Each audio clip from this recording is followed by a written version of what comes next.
Well, thank you, Jean Rooney, for meeting with us here today. I'm really thrilled that you can speak to us about your work and about some of the work in our collection. This project stems from a project I began early in the COVID pandemic when I began to look at works in the collection and finding ways to animate them a little bit more. Yeah. They're just sitting in the vault otherwise. Mm. So as sort of the backdrop of this, and you're one of the artists, one of the female artists in our collection, because we're doing this for International Women's Day. Can you tell me a little bit about the kind of revelations you've experienced this year, the things that you have found in your work, in your personal life, but particularly how things have affected your practice as COVID has unfolded? Wow. Well, hello. I'm delighted to be here. Thanks, Marie. It feels like a heavy hitting question. And I think because we're still in it and everybody is going through it, I'm not looking back with reflexivity on the other side. I very much feel like we're still in there. So I think to start off, how it has impacted my practice. And I have always seen, many artists feel like connected with the handmade. It's not just, it's experiential, like you're making and you're doing and you're creating. So it's a very present activity when you're making an artwork. And I found that the kind of increased reliance now on everything from the Zoom and digital communication and the pulling away from the realness, from the face-to-face and the humanness has left me feeling a little numb. And as a person, I am highly energetic. I feed off other people. I'm extroverted, and I enjoy just simply hanging out and being around people. So I've felt that a lot of my inspiration and energy has kind of waned, and I've returned to what I call habit. Like some of it feels like a slog. Um, and not that there's anything wrong with that, because it's really important to show up at the canvas or show up in your studio and to continue to make. So I think in ways it's given my practice a maturity, and also it's kind of helped with habit building.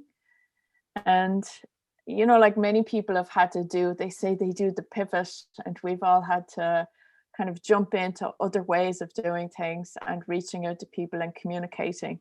And it's interesting that when I say all those words, I think that's very much a part of my practice. I'm not somebody who retreats into the studio cave and stays on my own. So it's given me resilience. I've still managed to do it, and we're almost a year through, and I'm thinking, hey, dang it, it's happening. We're still going. Unfortunately, for sure. Yeah. Sure. Yeah. That's interesting. Yeah. I know it presents certain opportunities, but there's certain challenges for sure. Absolutely. Yeah. Okay, so to the Women's Day question, I guess, is how do you think your experience as a woman, as an artist, have you felt any friction as a female artist? Have you felt any sort of negatives of that or positives of being female in the art world? In thinking about the pandemic has brought me to a point, and I guess it connects with this piece of artwork too from that heyday collection. Being a younger mother with a colicked baby and small children, trying to carve out time and space and kind of like hold back the world at bay, to have a moment in order to create. And I think that I've felt that, and it's almost been a return to more at home. My children are having to do homeschooling. I have a daughter in high school who's in every second day. So there's a lot more now. Domestic life has suddenly kind of expanded the demands of that, being present for them, and not just being in totally engaged in my own world, which I've been used to doing because I could go to work and compartmentalize things. So I'm lucky that I have a partner who helps out, who's wonderful with that stuff, but it's still as a woman, the kind of emotional labor that you take on with caring for children and all of the additional homemaking stuff layered on top of my practices brought me back to I guess a time when my children were younger, which is interesting. So I guess I felt the pressure like many people have. Mhm. And the other side of my practice is that, we're talking about me as an artist and as a woman, but and I don't often talk about the fact that I'm an artist educator and that, I'm engaged in training and instructing emerging artists. And so that in itself is like a caring profession where you're giving a lot of a lot of emotional labor and a lot of caretaking and minding people. And so, yeah, I felt that layer, that extra layer of demand for sure. Yeah, that's really interesting, juggling the career. In fact, three different personas in this regard, as an artist, as a mother, but as a professor at the college. Yeah, And you're right, you're engaging all of those people yeah, in your life in a different way. yeah. Are you working from home or are you in the classroom? Well, we're doing both. On times when we were in lockdown, when that meant people had to stay home, we did that. So, and we just transitioned immediately. We went from like one day being in the classroom to the other day delivering all our content at home. So, I'm so grateful that I, as an artist, have training and I have a background, like a master's degree in multimedia. So I feel like I have digital like fluency, and for me that wasn't immensely stressful. Like I had all those tools in my back pocket that I could just pull out, like do some circus tricks and off we go. But not everybody had that. So I think that was a big advantage. I think that has helped me for sure. Yeah. Mhm. Jean, I was noticing in your resume or your CV that you took a master class with Frank Gehry. I'm curious about that. And I'm curious at how it relates to what we're doing right now, being online, I guess is the Yeah. question. Well, it's very interesting. I had seen this resource online called Masterclass, and it's a fantastic kind of portal for e-learning. And some of the teachers there are like huge names. They have like they're celebrities, like global status in the arts and acting, etc. And I signed up for this masterclass with Frank Gehry, and it was incredible. And while you don't get lots of you don't get one-to-one time, he has designed the content. These are his thoughts and his philosophies, and it kind of took as an artist, I didn't always have a strong background and design knowledge and design skills, and because he is an architect, there's that beautiful point of infusion of ideas and intersection that they talk about, really the kind of when you empathize with the problem and then you ideate and then you build and you prototype. And there was all of that missing language, like that nice juicy talk that designers use that artists instinctively act upon but don't have the training or vocabulary necessary to tap into it. And so for those reasons, and because I just like love his stuff and he's amazing, I took that course and it was really highly enjoyable. And I was a bad student and I didn't do all my homework and I did half the readings, but it's like I would go, oh, just listen. And it was great. Well, I guess that is one that I do find that with being so much online, the one benefit is that we have access to so much more than we had access to before. Yeah. Yeah. Plays or performances that are around, the other side of the globe, that I never would have been able to see. I have been able to access, and I have appreciated those experiences, being able to, see a performance in Singapore, Yeah. that I just never would have that opportunity. So, those actually online courses are really quite great because you have that, you have that ability. Yeah, That's yeah, it's excellent. And and having to, it kind of set me in a place of solidarity, I think, with my students, because I had this lovely experience of being able to take that course for pure pleasure. It was not a necessity, but in going through it and watching how it was delivered by experts, it kind of helped situate me and position me to say, okay, this is the kind of thing that they need. Here's what we should be doing. And so, yeah, I feel like it helped. Yeah, in ways that I didn't think it would, because I didn't expect that we would be delivering online content. Not in 2018. Yeah. Yeah. Interesting. Yeah. Well, we're talking about your work a little bit. The work in our collection is called Forest Bubbles, and it was part of an exhibition you had with us in 2013 called Heyday. Could you speak a little bit about that work in particular, because it was part of a whole series of works that you were dealing with at that time, and I believe your work has moved in different directions since then. Yeah, I certainly have seen a lot of different kinds of things coming out of your studio, but could you tell us a little bit about that particular work? absolutely. So the body of work was called Heyday, and it was inspired by, I had been in the studio at home, and I'd mentioned that, the kids were younger and I had a baby. So much of my time and my hours was given to their care. And I was feeling, I'd say, a little aggrieved about not having enough studio time and trying to find ways to cope with that. And I had a digital SLR camera at the time. So when I put the baby down to sleep, I would go up to the top floor of my house, because it's got quite a high peaked roof.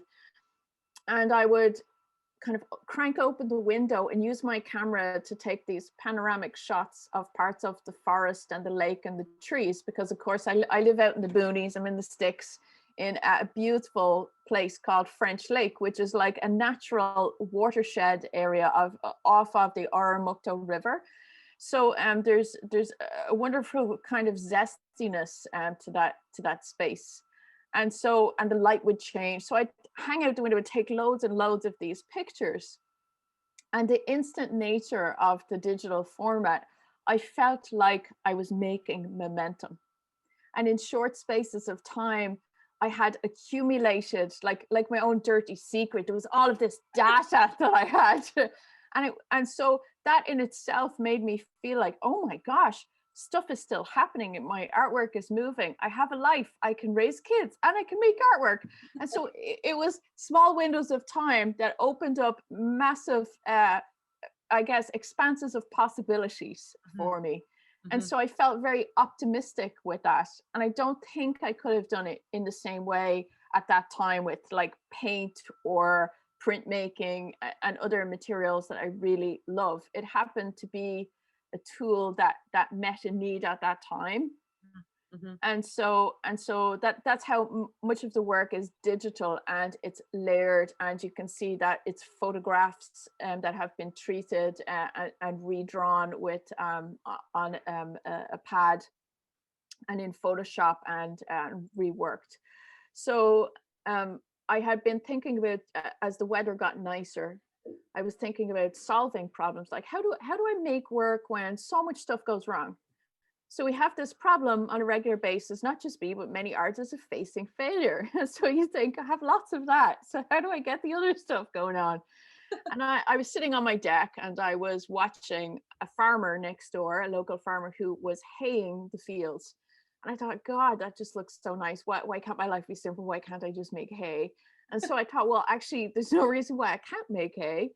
And I guess that's the difference with many artists and creative people, is that people get inspiration, but then artists are just sometimes mad enough to act on that.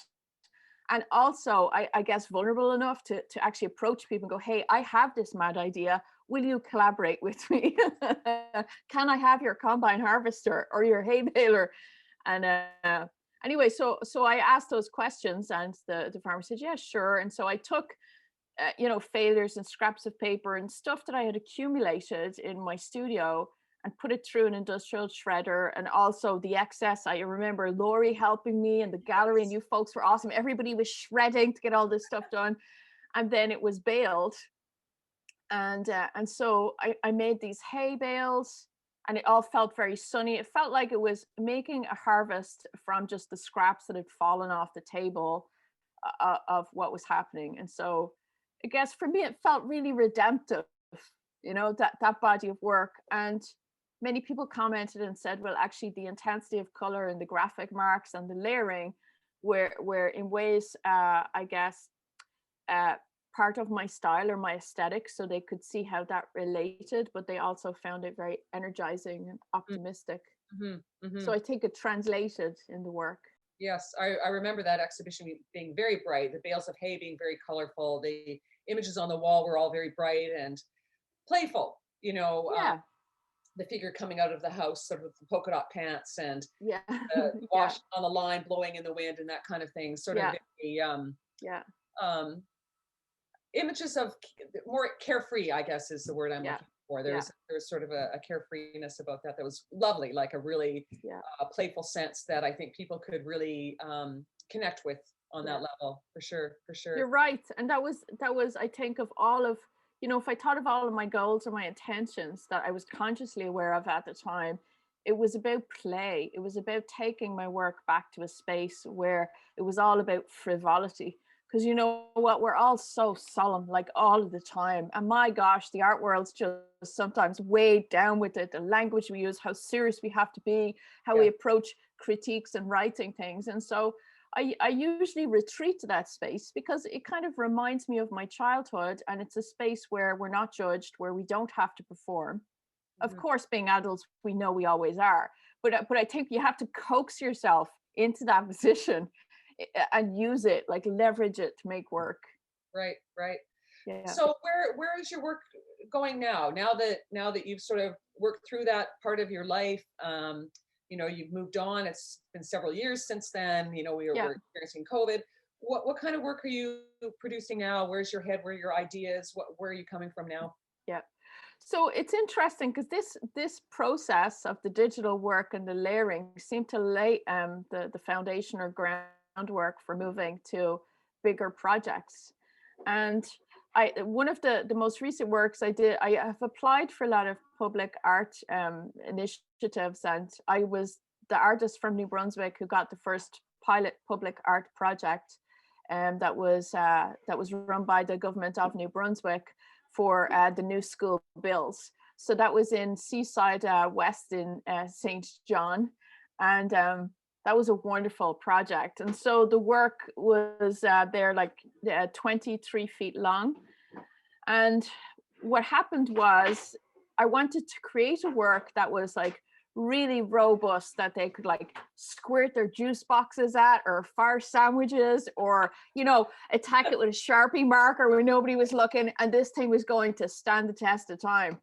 And so that required a different type of making. Like it couldn't be done with fabric or painting or printmaking, and so I landed on a porcelain ceramic tile and found this industrial porcelain and a process where instead of it being kind of like adhered to the tile, that that you could actually physically print ceramic pigments onto the porcelain tile, and then they were baked in the oven.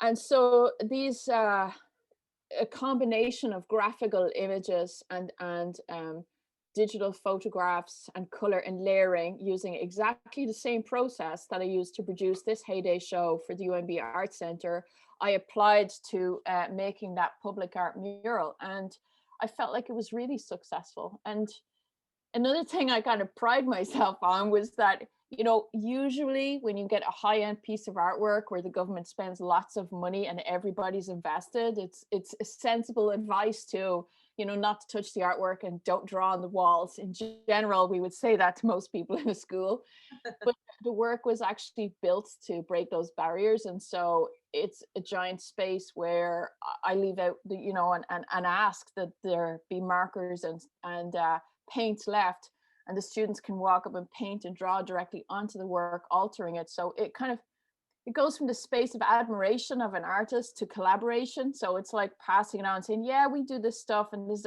but why don't you try this? Because I feel that artwork is really about the people who it's theirs, it's in their community. So it should be a teaching mechanism to ask them to speak back and to have a voice and resist and make a mark and all of that good stuff that we're hoping we're teaching them in schools. Exactly. Yeah. Interesting. So currently, I guess, you've told us a little bit, but um, where does your drive for creativity come from? Wow. Some people I Yes. find are very sort of find themselves in the external world, and their inspiration comes very much from that external kind of realm. But other people, it's very much through the very internalized thought process. Now, you said you're an extrovert, so maybe maybe that's my answer right there. But um, where do you feel your creativity comes from, or what things inspire you? I guess apart from the Yeah. farmer in his field. Yeah. No, that's a really interesting question. It's a wonderful question.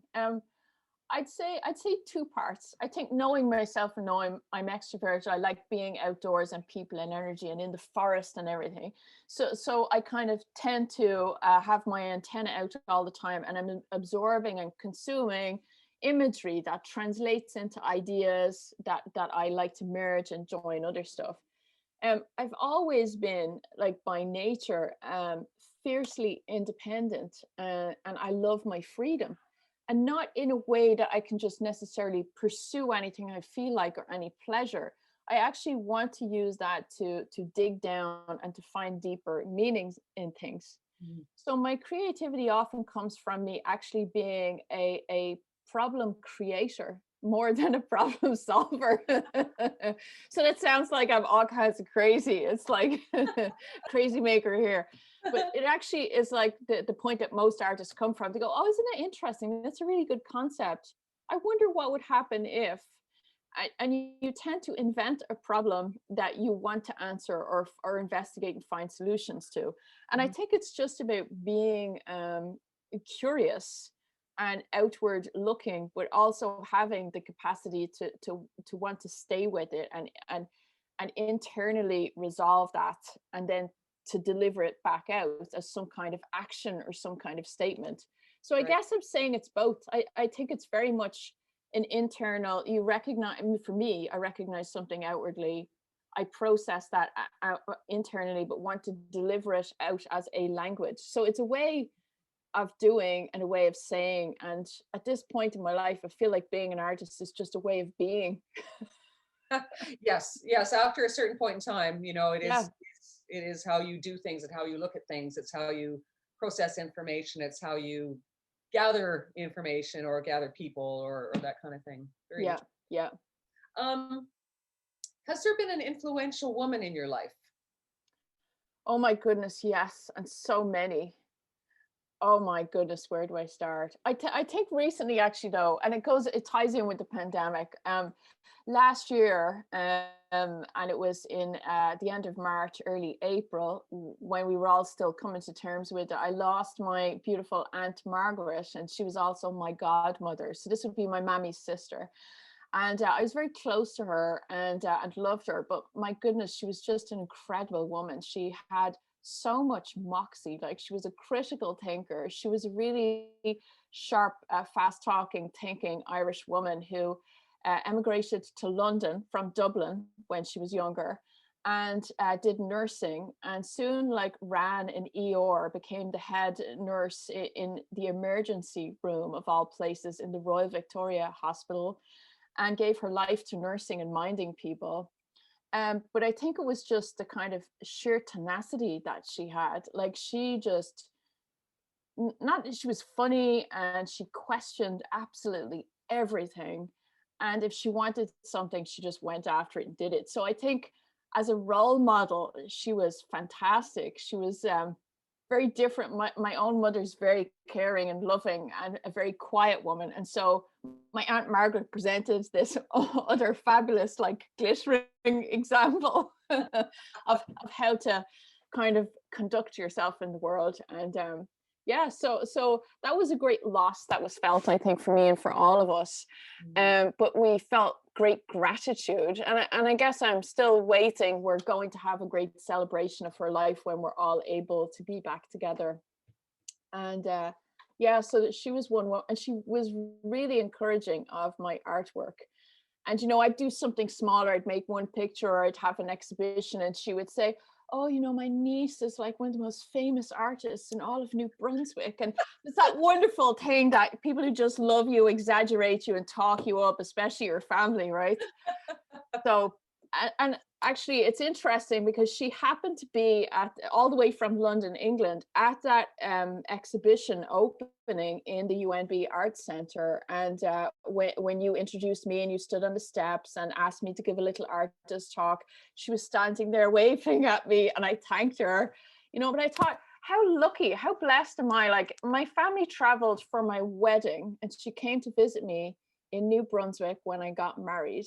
And the other thing that brought her out of the woodwork and all the way to New Brunswick or England was that exhibition opening in the UNB Art Centre. Oh, that's wonderful. Yeah, So nice to be able to share those, to have those memories of those kinds of shared experiences here, you know, in your place now, you know. Exactly. Yeah, yeah. So that's it for love and for art. So that was a wonderful example. That's a great answer. I love that. Yeah. What about a favorite female artist? Do you have a favorite female artist? Oh, I do. Immediately, Louise Bourgeois. And, you know, I guess when I think of great iconic women, there are women like her who had hard, worn, rough hands and skin and who ran homes and who did everything and who suffered everything, like great Irish Catholic suffering women, raising all their children, feeding everybody and doing it with a smile. Yeah. But no, I think that when I discovered her work when I was in my 20s and I was at art college, and I couldn't believe, I thought, oh, this woman is so old, but my God, I love her work. And then when I discovered that she herself was only recognized, you know, when she was in her 70s. And then I remember going to a retrospective of her exhibition when she was in her early 90s, and it was at the Irish Museum of Modern Art in Dublin. And I remember feeling that kind of like, you know, the ekphrastic response, the kind of ecstatic response of standing in front of the work and kind of feeling like I wanted to cry. I was so moved because it just, the deep meanings of it, that, you know, speaking actually about being a woman and about being a vessel and mothering children and the kind of organic natures of it. And also the entangled nature of our lives as people and family life. And it was just really like, what an inspiration. And I think of all the professions, like, you know, you think of footballing and stuff and people's careers are done when they're 35, they're retiring. And I took comfort in saying, well, here's somebody who's in it. We're all in it for the long haul when you're an artist. Mm-hmm. But here's someone who was like spectacular, like right the way at that age at the end. And so I thought, that's a role model. That's who I want to look up to. Yeah. Yeah. Interesting. Yeah. Okay, well, we're going to play another game then. The game is either or. Oh. Artemisia Gentileschi or Judy Chicago? Judy Chicago. Okay. Yayoi Kusama or Frida Kahlo? Frida Kahlo. Mary Cassatt or Marina Abramovic? Marina Abramovic. Barbara Kruger or Helen Frankenthaler? Oh, Frankenthaler. All right, I'll stop there. All day long. I just want to have a little fun. I have one more fun thing too. Okay. I used to play this game whenever I went to an exhibition at a museum or whatever. If I could steal a work of art, what would it be? What would it be? That's really interesting. I'm speechless. I think I can't imagine running off with one work right now. I do remember actually though, when I was 14, the nuns brought us on a school trip to Paris, and we went to the Louvre, and I spent most of that week actually running around art galleries. It was fantastic. And I remember seeing the Mona Lisa, and that was interesting, but wasn't all that enthralled by it. But when we went to see Manet's Water Lilies, and I always get Manet and Monet like mixed up. So I hope it is Manet's Water Lilies. Monet, thank you. Thank you for that correction. My dyslexic mind doesn't like that. Okay. Anyway, I went to see that work, And I remember again having that feeling of being struck, like I'd only ever seen it replicated in a textbook. Hmm. And when I walked in, it was like immersive. It was like, it was almost like, Diana Musgrave, that like it was bigger, the size of the panels. They went all the way around the room. The wall actually slightly curved too. And I remember thinking of him painting, and also the fact that he went blind. And I'm like, this is incredible. I had no idea that art could be this size or scale. Hmm. Now, it's kind of a wussy answer because there is no taking that off the wall and running away with it. That's okay. We ran away with it in our Yeah, mind. that's it, No And guards chasing us. yeah, No the Interpol. relationship is not a million miles off. You wouldn't have to dig very far to see influences of that scale and the kind of marks and stuff in my work. Yeah. Yes. Yeah, Yes. Absolutely. Absolutely. yeah, Well, that's interesting. I just that's just a fun thing I play with myself and other people. yeah.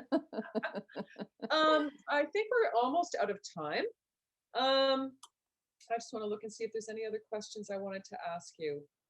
I guess, which of your many accomplishments do you think you are most proud of? Hmm. I had never recognized, I think, the accomplishment of sustaining myself as an artist and an educator being an accomplishment. I always felt that it was very unglamorous and kind of unsexy in the art world, I mean, you could be an artist, but then when you were a teacher, it was a little dodgy. Yeah. And also another thing that I actively veered away from out of fear was that I would never say like my children, and it was as a mark to say, well, actually, because I'm a woman and I'm an artist, I can do all this stuff, and so that's really trite and cliched, so I'm not going to mention that. But now that I'm older, when I look back on stuff, it's like my children are my greatest accomplishments. Like my family fuel me, and I don't feel that that's something I should be so ashamed of to mention or say anymore. Mhm. And every art project brings me kind of great satisfaction in resolving a problem. But I think, look, the longevity already of having sustained an art practice and a teaching practice hand in hand for now 20 years. Mhm. I think for me, I'm starting to realize that that is a thing. Yeah. And it's a Well, very valid thing. yeah. And a liberation in its way, right? Absolutely. Yeah. Yes. Yeah. Oh. Yeah. Well, that's fantastic, Jean. I think we've had fun. Yes, we did. Lots of Nice. frivolity. Oh yeah.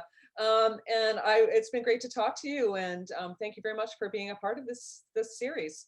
It's an absolute pleasure. And thank you again for supporting me, giving me this platform and the opportunity to have that show. And yeah, All right. it's been Well, you great. take care, and we'll talk soon, hopefully. Thank you so much. Okay, Bye. thanks. Bye bye, Marie.